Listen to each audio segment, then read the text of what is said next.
This is day 253. You are not what went wrong. I watched someone receive feedback on work they had poured themselves into. The response was not what they had hoped for. Not rejection exactly, but not approval either. A revision needed, a problem to solve, and in that moment I saw something shift in their face. Not disappointment, something deeper. A kind of collapse, as if the feedback had rewritten who they were. That is the moment I want to talk about, because what happened next was the real story. They did not separate the work from themselves. They did not say, this piece needs adjustment. They said, I got it wrong. I am wrong. The failure became an identity. The event became a definition. So when the event becomes the identity, this happens quietly in all of us. We make a mistake and tell ourselves a story about what it means. We miss a deadline and decide we are unreliable. We stumble on a project and conclude we are not capable. We receive criticism and translate it into proof of our inadequacy. The mistake is real. The conclusion is not. Here's what I know. Failure is an event. It is not a person. It is something that happened, not something that you are. The confusion runs deep because we have been taught to tie our worth to our outcomes. Do well and you are good. Do poorly and you are bad.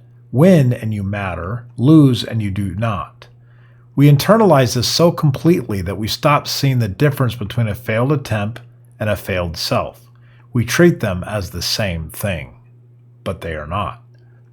A failed project is data. It is information. It tells you something did not work the way that you had planned. That is useful. That is actionable. What it does not tell you is who you are. What it does not mean is that you are incapable of doing better. What it does not prove is that you should stop trying. The difference between reflection and condemnation. I have stood in that place many times. I have done work I was not proud of. I have made decisions that cost me. I have started things and abandoned them. I have promised and failed to deliver, and each time I faced the same choice. I could let the failure define me, or I could let it teach me. The people who move forward are not the ones who never fail. They are the ones who refuse to become their failures. This requires a small but crucial shift in how you talk to yourself. When something goes wrong, name it clearly. Say what happened. Be honest about it. But do not let the description of the event become a description of you. Do not say, I am a failure. Say, I failed at this. Do not say, I am incapable. Say, I did not have the skill for this yet. Do not say, I am unreliable. Say, I missed the deadline. The difference sounds small, but it is not. One version closes the door, the other leaves it open. One version is a verdict, the other is a moment.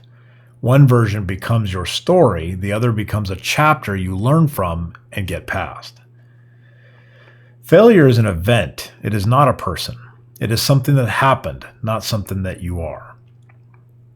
The work here is not about pretending that failure did not happen. It is not about toxic positivity or false confidence. It is about accuracy. It is about seeing what actually occurred instead of letting shame rewrite the story into something larger and darker than it actually was. When you separate yourself from what went wrong, something shifts. The failure stops being a referendum on your worth and becomes a problem to solve. You can look at it without flinching. You can ask what happened. You can ask what would you do differently. You can ask what you learned. These are the questions that lead somewhere. The other questions, the ones that assume you are fundamentally broken, lead nowhere. The authority to name you. A failed attempt does not have the authority to name you. It may reveal weakness, timing, poor preparation, wrong assumptions, or circumstances outside of your control, but it cannot define who you are. That authority belongs to you alone, and maybe perhaps God. I think about the person I mentioned at the start. They had a choice in that moment. They could have said, this feedback is about the work, not about me. Now, what do I do with this? Instead, they collapsed the two, and the collapse cost them more than the revision ever would have. Do not do that. The next time you fail at something, sit with it for a moment. Feel what you feel. But then separate. Name the failure. Describe what happened. Be specific and be honest. Then ask yourself one question. What is the one small thing I can do differently next time? That question assumes you will have a next time. It assumes that you are still in the game. It assumes the failure was not a final verdict, but a data point. That assumption is the truth. You are not what went wrong.